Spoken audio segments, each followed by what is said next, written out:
Hoy en 314 hablamos de animales grandes. Las ballenas azules, los elefantes, el calamar gigante. Sus medidas son colosales y sus formas de vida a veces un misterio. ¿Qué sabemos de ellos? ¿Qué nos enseñan de la evolución de la vida en la Tierra? ¿La agresividad es un rasgo común en todas estas especies? ¿Tienden a desaparecer como ocurrió con los dinosaurios? ¿Por qué se extinguieron?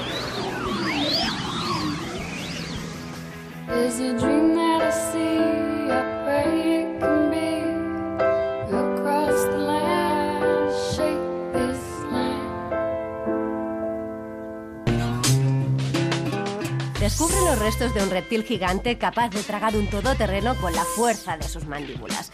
El Predator X, un pliosaurio o gigantesco reptil marino, era mayor que el tiranosaurio y ha sido descubierto cerca del archipiélago noruego de Svalbard.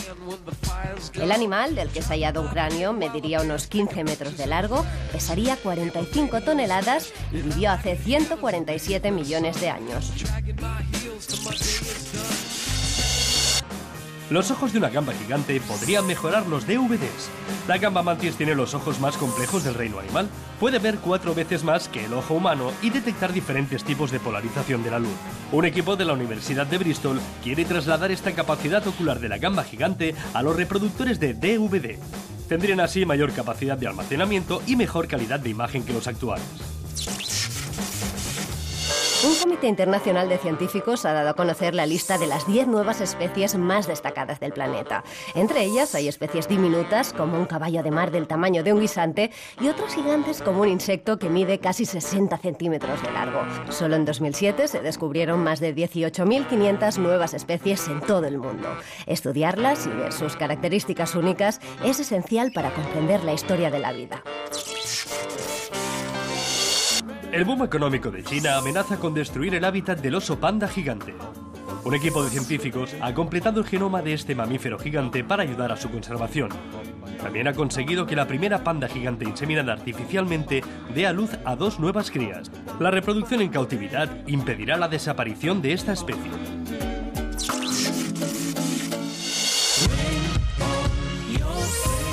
Encuentran huellas fósiles de gusanos marinos gigantes en el Parque Nacional de Cabañeros, en Castilla-La Mancha. Investigadores del Consejo Superior de Investigaciones Científicas han descubierto aquí unas galerías fosilizadas de hasta 5 metros de longitud y entre 15 y 20 centímetros de diámetro, excavadas por un organismo desconocido de gran tamaño y cuerpo blando. Las trazas tienen una antigüedad de 475 millones de años.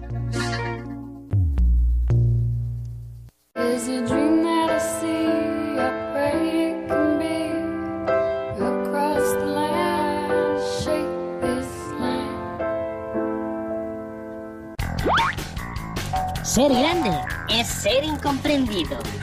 Eso dijo el poeta estadounidense Ralph Waldo Emerson.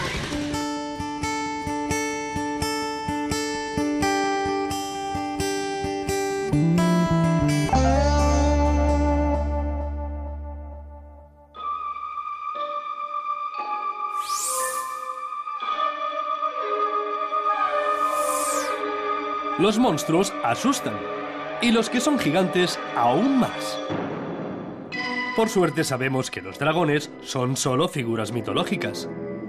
Y que las criaturas enormes y terribles del cine de ciencia ficción son fruto de la paranoia de la Guerra Fría y no de las leyes de la biología y de la física. Pero los dinosaurios son una realidad. Lo fueron hace 100 millones de años cuando dominaban el planeta. Y lo son ahora que, a través de los fósiles, tratamos de explicar la vida y la desaparición de estos gigantes del pasado. Hasta el siglo XIX, los que se topaban con enormes huesos fosilizados solo encontraban una explicación lógica. Pensaban que se trataban de restos de humanos gigantes anteriores al diluvio universal. Fue Richard Owen quien empezó a darle un sentido a tanto fósil gigante acuñando el término dinosaurio, que literalmente significa lagarto terrible. Y ahí se desató una auténtica dinomanía. Los paleontólogos empezaron a coleccionar y estudiar sus restos y la cultura popular se interesó por los resultados, como pocas veces ha pasado con la ciencia. Los dinosaurios sustituyeron a los dragones medievales en el mito de la bestia, y desde entonces tenemos un mito con fundamento científico.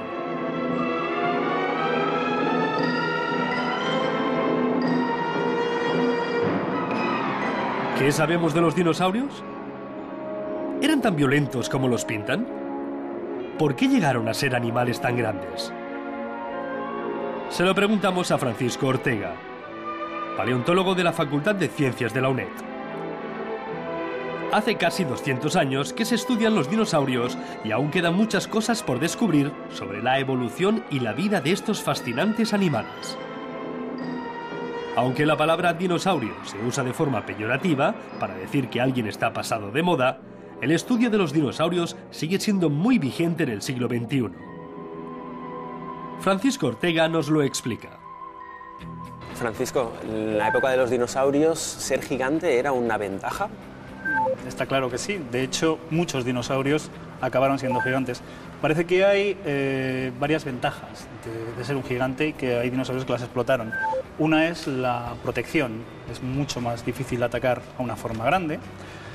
Otra es el control de la temperatura. Los dinosaurios son animales de sangre fría que tienen muchos problemas con el control de su temperatura. Un animal gigante es mucho más estable térmicamente. Y la otra es la explotación de algunos medios con vegetales pobres en nutrientes. Y las desventajas, porque me imagino que un animal tan grande debe gastar mucha energía también, ¿no? Las desventajas son sobre todo estructurales. Hay que soportar el peso de un animal que pesa 100 toneladas, hay que tener músculos capaces de moverlos y hay que tener una fisiología capaz de soportar todo eso. Y no solo una cuestión de escala, no es escalar un animal a grandes dimensiones. Cuando hablamos de animales gigantes, ¿a qué medidas nos estamos refiriendo más o menos? Eso es complicado, porque todo es relativo, ¿no? Hay muchos grupos de dinosaurios que serían gigantes comparados con los animales que tenemos ahora a nuestro alrededor. En términos dinosaurianos, consideramos que un animal es gigante cuando está por encima de los 20 y tantos metros y sobre todo cuando pasa la frontera de los 30 metros. Y cuestiones como el corazón, por ejemplo. Se dice que debían tener un corazón bastante particular para poder bombear la sangre a semejante altura, ¿no? Claro, es que ser gigantes es un problema y nosotros hay muchas cosas de los dinosaurios gigantes que no podemos ver porque no han quedado fósiles. Por ejemplo, es el tamaño del corazón. Pero tú sí puedes hacer un modelo de la fuerza que tendría que tener un corazón de un dinosaurio que tiene que lanzar sangre a una cabeza situada a 15 metros de altura. Cuando hacemos ese tipo de ejercicios, descubrimos que el corazón de ese dinosaurio debiera ser 15 veces más grande que el de una ballena que tiene la misma masa. Eso realmente es imposible, ¿no? O sea, que debe haber otras estrategias para solucionar todos esos problemas fisiológicos. Sobre algunas tenemos hipótesis, sobre otras algo menos. ¿Y el esqueleto qué truco debía tener para aguantar semejante cuerpo, ¿no? Los esqueletos los conocemos mejor porque son los que quedan fósiles y además los esqueletos funcionan de una forma muy semejante a como ocurren ahora muchas obras de ingeniería. De hecho, tú puedes plantearte un dinosaurio gigante como una construcción. Si pensamos en los grandes saurópodos, realmente tienes un núcleo central en el que se agrupa toda la masa, sujeto por 4 grandes pilares. Y a partir de ahí tienes 2 estructuras colgantes. Una es la cola, enorme, y el cuello y la cabeza, que también son enormes, que se sujetan de una forma muy semejante a lo que ocurriría con un puente colgante en la actualidad. Hay un sistema de riostras que sujetan esa cola al centro del cuerpo y se aligera enormemente el peso de los huesos. Las vértebras de un dinosaurio de este estilo son muy ligeras y la cabeza, por ejemplo, de un dinosaurio de 20 y tantos metros no es mucho más grande que la cabeza de un caballo. Entonces, en general, los fósiles os lo ponen fácil o difícil para determinar tamaño y funcionalidad y forma de los dinosaurios. Bueno, nosotros probablemente consideremos que siempre nos lo ponen difícil, ¿no? Los fósiles nos dan una ventanita pequeña a lo que era un dinosaurio y a partir de ahí puedes interpretar de lo que hay. Hay un ejemplo muy claro, y hablando de gigantes, que es el animal más grande que conocemos. Realmente se conoce por un cachito de una vértebra. Cachito que mide 1,5 metros, pero es una parte de una vértebra que podría medir 2,5 metros. Bueno, ese animal podría medir 58 metros, pero nuestros modelos son muy variables. Ese tamaño especial de esa vértebra podría deberse a otras muchas cosas y podríamos encontrarnos con un animal que no fuese tan grande. ¿Qué ha aportado la paleontología a la comprensión del mundo en que vivimos? La paleontología lo que aporta a La realidad actual es la dimensión temporal, la dimensión histórica, incluso en tiempo profundo. La composición actual del planeta está muy marcada por la evolución de las formas vivas y por la propia evolución de la Tierra. La Tierra se ha transformado a lo largo del tiempo. Es muy difícil explicar todo lo que ha pasado en todo ese proceso histórico que ha durado 3.500 millones de años solamente viendo una foto fija de la actualidad. La paleontología te marca hitos que te permiten ir explicando el proceso.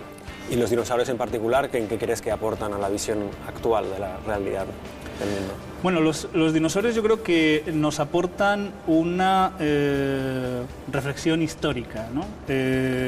Los dinosaurios fueron los grandes dominadores del planeta durante casi 200 millones de años. Fueron capaces de hacer cosas complicadísimas, volar, ser gigantes, y sin embargo desaparecieron en un momento en el que la situación climática del planeta se hizo insostenible. Yo creo que a veces, como uno de los grupos que somos capaces de reflexionar sobre cómo son los procesos de extinción, a veces los dinosaurios nos indican cómo tendríamos que posicionarnos en algunos momentos.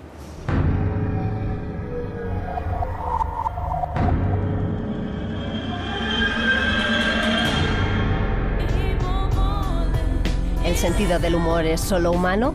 No.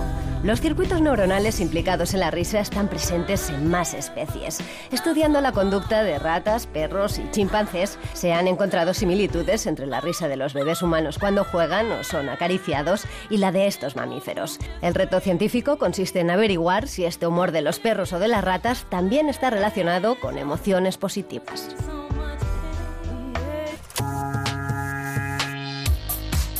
¿Somos más altos por la mañana que por la noche? Sí, por la mañana somos aproximadamente 1 centímetro más altos que por la noche. Esto se debe a que durante el día, el cartílago que existe entre las vértebras y que impide que éstas choquen entre sí, se comprime al tener que aguantar el peso del cuerpo durante muchas horas.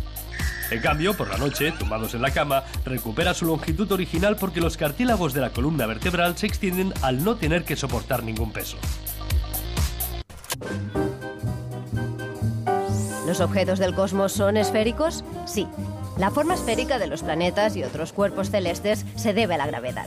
Cuando nuestro sistema solar se estaba formando, la gravedad juntó billones de piezas de gas y polvo en masas para originar los planetas. La esfera es la forma geométrica más estable a la que tiende la materia porque todos los puntos de la superficie están a la misma distancia del centro.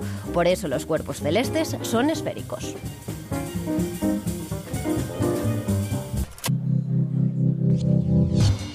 ¿Por qué los pájaros no se electrocutan al posarse en los cables? Un pájaro posado sobre un cable actúa como un circuito eléctrico. Según la ley de Ohm, el flujo de corriente a través de un circuito es proporcional a la diferencia de potencial, también llamada tensión o voltaje.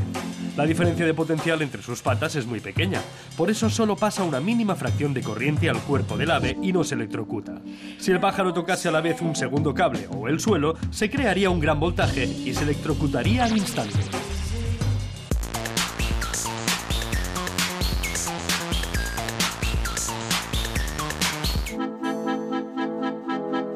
Son los habitantes más grandes del océano.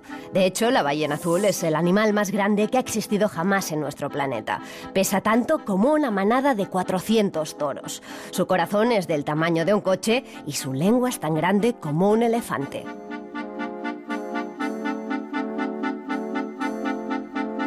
¿Cómo un mamífero ha podido alcanzar ese tamaño? ¿Acaso las cosas funcionan diferente bajo el agua? Pues sí. Animales tan grandes como las ballenas se han podido desarrollar en el mar gracias a la ingravidez que proporciona flotar en el agua. La fuerza de la gravedad se hace mucho más llevadera dentro del agua salada. Pero ¿cómo han alcanzado las ballenas ese tamaño? Whales were land animals 50 or 60 million years ago. And probably because they couldn't find food or they were being hunted by predators on land.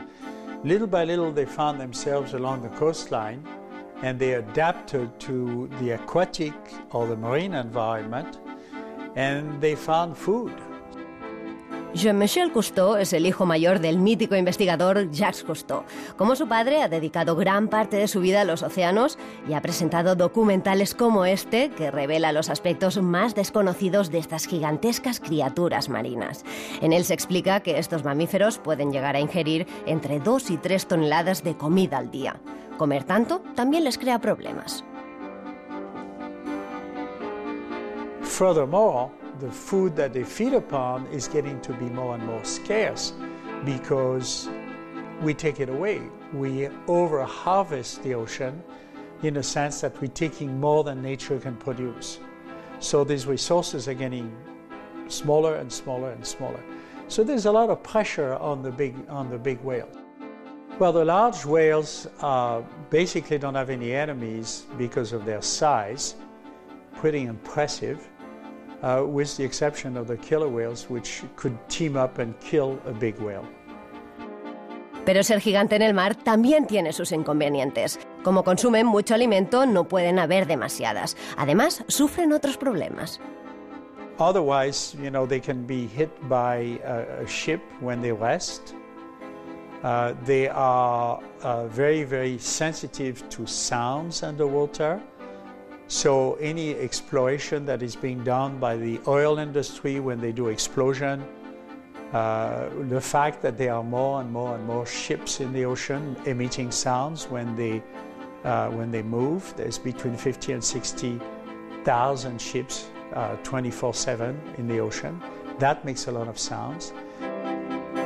Estos animales están en peligro de extinción debido a la caza indiscriminada de los últimos años. Son tan dóciles que se convierten en presas fáciles del hombre. Si las cosas no cambian, si no se frena su caza, estos gigantes marinos podrían tener el mismo final que los dinosaurios, aunque esta vez la responsabilidad será del hombre.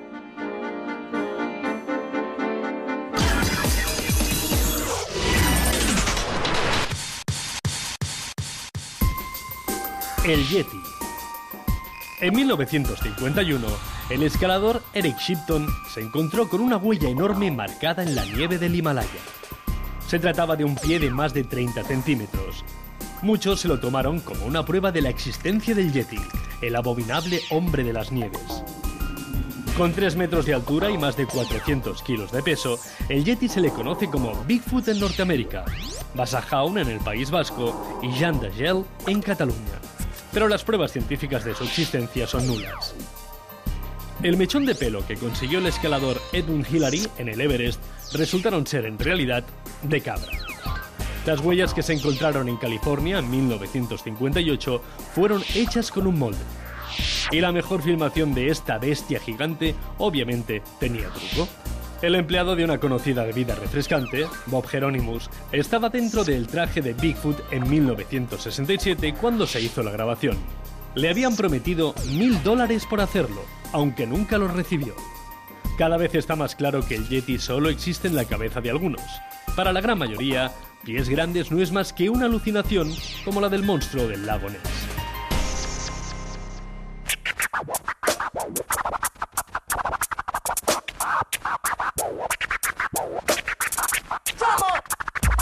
Francisco, te propongo que repasemos algunos tópicos sobre los dinosaurios, si son ciertos o no. El primero sería, ¿eran todos grandes realmente? No, claro que no.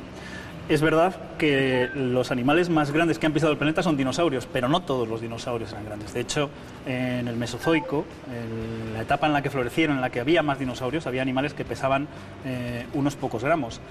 Y los representantes actuales, que a veces siempre se nos olvida que queda un grupo de dinosaurios todavía en la actualidad, que son las aves, pues todos los conocemos y todos sabemos el tamaño que tiene un gorrión. Nos gusta imaginarnos a los dinosaurios del tamaño de Tyrannosaurus Rex, pero la verdad es que los había mucho más pequeños. Y hablando de Tyrannosaurus Rex, ¿son todos agresivos como se le pinta al Tyrannosaurus Rex? No, yo creo que lo de los agresivos también es algo que nos divierte especialmente, ¿no? Los ecosistemas mesozoicos funcionaban igual que funcionan los ecosistemas ahora. Había animales herbívoros, animales carnívoros y depredadores agresivos. Si echásemos un vistazo a un paisaje del Mesozoico, probablemente lo que viésemos son manadas de tranquilos dinosaurios pastando, pero evidentemente también había formas agresivas. También se les suele representar como tontos. No sé yo si tenían un cerebro demasiado pequeño. Sí, durante mucho tiempo se ha planteado que son tontos porque tenían el cerebro pequeño, pero un grupo que ha tenido tal éxito biológico, que han sido capaces de dominar el planeta durante 200 millones de años, no se puede considerar que sean tontos.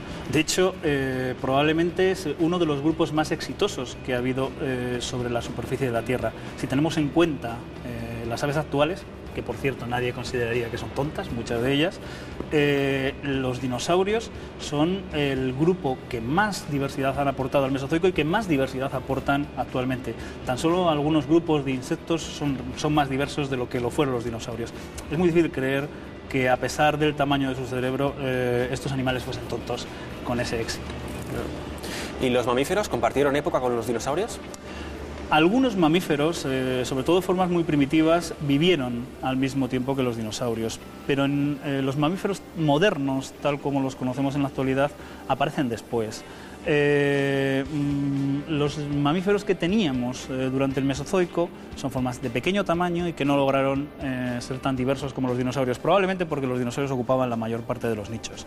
Y sobre todo lo que es muy importante es que seamos conscientes de que nunca convivieron con nuestros ancestros más cercanos, o sea, no compartieron nunca escenario, paisaje con homínidos y mucho menos con hombres modernos.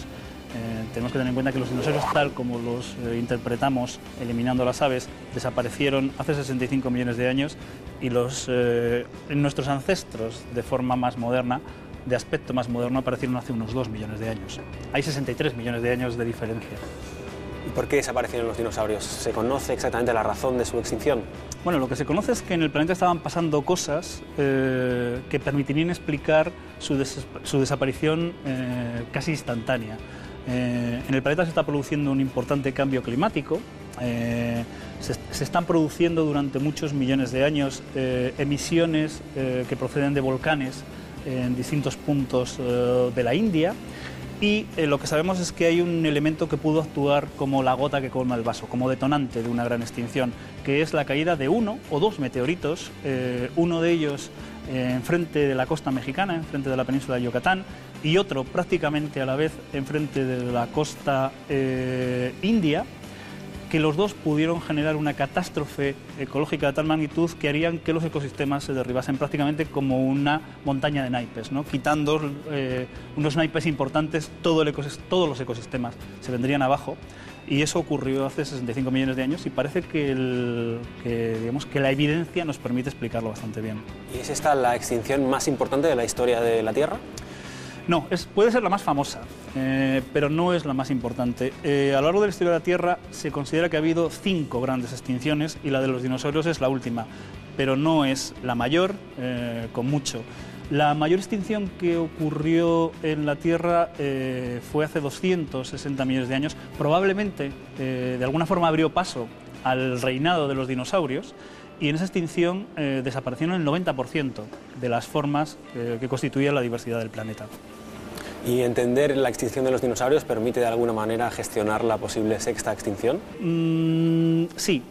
De hecho, parece que somos la única especie del planeta que sabemos cómo funciona un proceso de extinción y que por lo tanto tenemos en nuestra mano los elementos, de alguna forma, para combatirlo, para paliarlo. De todas formas, hay una cosa que la paleontología nos enseña y a la que no nos podemos escapar, que es que todas las especies que han existido tienen un espacio y un tiempo limitado, que la mayor parte de ellas se han extinguido y que, por lo que sabemos, todas se van a extinguir antes o después. Y ahora, para terminar, si tuvieras que dejar una idea clara o que todo el mundo comprenda sobre los dinosaurios, ¿qué sería? Yo apuntaría una reflexión histórica. Los dinosaurios fueron un grupo exitoso, y desaparecieron en un momento de crisis ecológica en el planeta. Nosotros somos una especie que entendemos cómo ha ocurrido ese proceso en el pasado y eso nos tiene que dar alguna ventaja para comportarnos en el presente. Os recomendamos el libro Dinosaurios de la A a la Z, un diccionario ilustrado muy completo sobre los 200 tipos de dinosaurios y otros animales prehistóricos que poblaron nuestro planeta hace millones de años.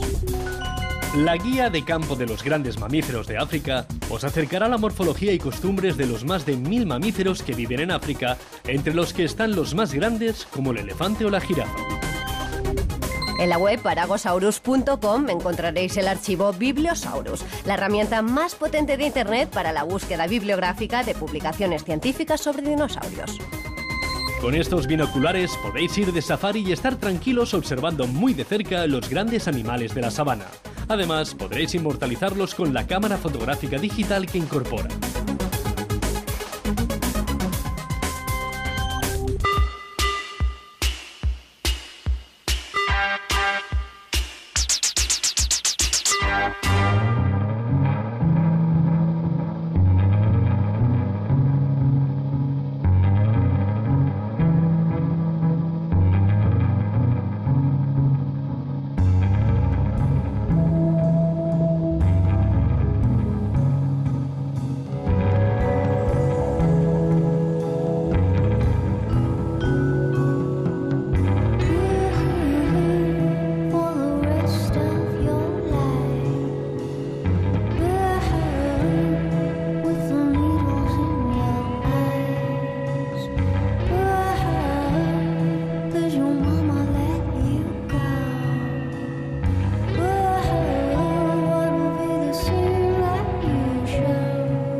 ¿Sabías que las ballenas son los animales más grandes del planeta?